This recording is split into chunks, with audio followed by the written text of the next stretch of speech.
Hey guys, I'm actually on the way to a client of mine that I've had about 11 to 12 years. Now this isn't a typical handyman client.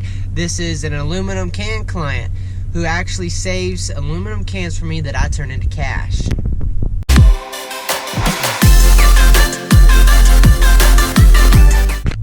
This client is actually 2 doors down from me. He's my neighbor, and that is because when I first started this little side hustle, I didn't have a car, I had a bike, and so my clientele became the closest people to me, which I could reach by bike in a couple minutes. Now it is 6:45 in the morning, and because this is a true side hustle, I have to hit it before or after work. About to get the cans. I'll show y'all that process, where I keep them at the house, what else the scrapyard will take, and then I'll take you guys to the scrapyard and show y'all that process as well. Here are the cans. He keeps them in these buckets for me, and then I have large trash bags and fill them up. So when I was younger, I actually couldn't lift the trash cans up, so I had to take each can out individually and put it in the bag. Thankfully, I no longer have to do that. I'm strong enough to pick the can up.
As you can see, this is where I store all my cans of scrap metal, and it is piling up. It's about time to make a run to the scrapyard.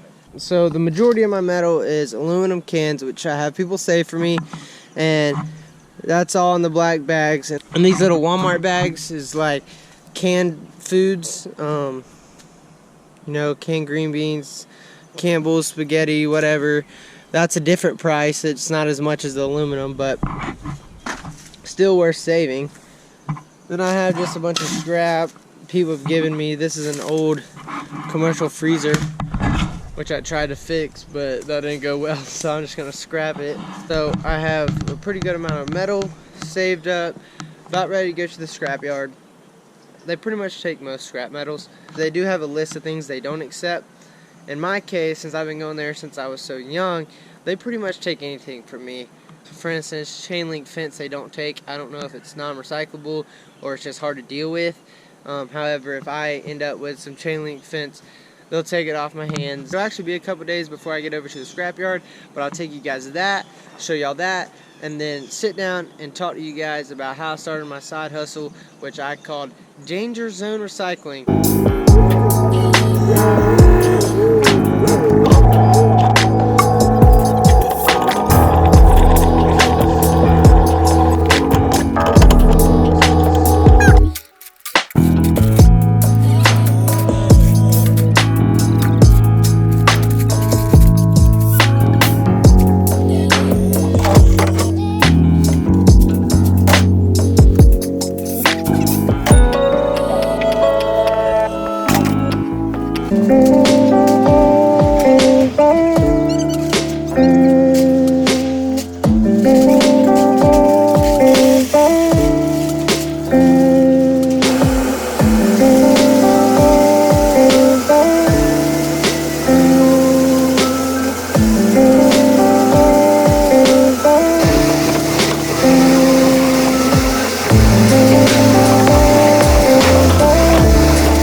20, 30, 40, 1, 2, and 3. $43 on that can haul today. I had 60 pounds of cans, 150 pounds of random scrap metal. Not too scrappy, am I right? Overhead not too bad on this little side hustle. I get 28 bags of Dollar General for $7. Then it's just your time and your gas. All my clients are in my neighborhood, so not too shabby on that. And then I just take the cans to the scrapyard about every 2 to 3 months. So really anyone can do this, which brings me into my story, how I started turning cans to cash at 11 years old. One Thanksgiving, we had a lot of family over. My uncle was going around collecting everyone's soda cans that were empty. And I was just curious by that. I was like, hey, what are you doing that for? He's like, yeah, I'm recycling. I take them up to the scrapyard, every now and again when I get a couple, and they give me money for them. At 11 years old, my wheels started turning. I was like, we drink out of soda cans. Let's just save them in a separate bag, and, when I get enough, we can go turn them into the scrapyard. I can make a little bit of money. But then I got to thinking, we don't drink that much soda. It would take forever for us to get enough for me to make any money. So I went to my dad about the situation. He gave me the idea to go around the neighborhood, knocking on doors, telling people what I'm doing, and basically ask them to save their cans for me, and that I would pick them up throughout the week. So, innocent 11-year-old boy, knocking on doors, my conversation went something like, hey, my name is Dean, I'm trying to make a little bit of money, my dad's trying to teach me entrepreneurship, do you drink out of soda cans? Mo said yes, and then I followed up with, would you mind saving them in a separate place for me, and I'd come by once a week and pick them up for you? Most were pretty receptive to this, how could you get mad at a little boy knocking on your door asking to save cans? But I had this one person who told me they actually don't drink out of aluminum cans, and I was like, I'm not going to hold that against you, it's okay. But the next week, when their recycle bin was down by the road, curious little kid, I wanted to know if they lied to me. So I opened it up, looked in, sure enough, they drank out of soda cans. I don't know what it was, but they just didn't want me picking up their soda cans or whatever. That was fine. I didn't really need their business anyways. I had enough going on at the time. I also had this client that did not like if I was one day behind. So Thursday was my pickup day, which was also trash day in our neighborhood. I just thought that would be easy to remember and easy for my clients to get on that schedule, me picking them up the same day the trash is going to be. But I was a pretty busy little kid, so every now and again, I wouldn't make it on Thursdays, it would be Friday. Well, I had this one client, that didn't sit well with him. And I am a man of my word, even at 11 years old, but he held me to a very high standard of picking them up every Thursday. And he even gave me a hard time when I didn't pick them up on Thursday.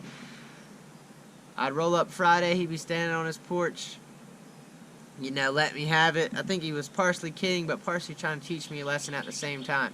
The first couple years of my Kansas cash side hustle, I was on my bike, which is okay, because all my clients were in my neighborhood, and I pretty much had plenty of time to get to all the cans in the day that I said I would pick them up. But thankfully, we were given an electric golf cart, and that made the job a whole lot easier, because instead of having to pedal, all I had to do was push the little pedal down, and it would go. And when we got the golf cart, I actually thought about expanding the whole empire, because at the time, all my clients were, like I said, in my neighborhood, but we have surrounding neighborhoods around here, and I thought about going into each individual neighborhoods, knocking on doors, having clients in each neighborhood, and then having a different day for each neighborhood, and basically picking them cans up every day. That was my idea, but it never happened. The time came to turn my cans in for the first time. Called my uncle, asked him where he went. That's where I ended up going. My mom had a minivan at the time, and I obviously couldn't drive. So what we did was we took all the seats out of our minivan, the back, lined the carpet with towels and tarps so we wouldn't ruin the carpet, and then took off. And I'm going to drop some pictures right now the first time I went.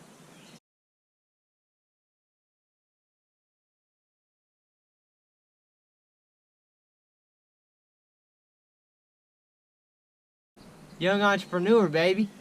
I think I was the first kid that had ever been to that scrapyard. They loved me. Me and my dad told them that I had went around knocking on doors. They loved that story. They loved that I was recycling and also making a little bit of money at a very young age. That's my story of how I started a little side hustle at 11 years old. If I did it at 11, that means anyone can do it. Don't let anything hold you back. Especially age. Age is just a number. If anything, the younger you start, if you mess up, you have more time to recover, more life lessons you're going to learn at a younger age, which will help you through life. But yeah, I hope that encourages someone, start a little side business, even a little kid wanting to start something. Hope that encourages y'all. I hope y'all enjoyed this video. If you did, make sure to give it a thumbs up, like it, comment something, and subscribe if you're not already subscribed. Also, hit that little bell to remind you when my videos come out. But you really don't have to hit the bell if you're a loyal subscriber, because you know I post every Monday morning. Also, I'm going to start trying to post a little bit more throughout the week. We'll see how that goes, because it's about to get real. See you in the next video.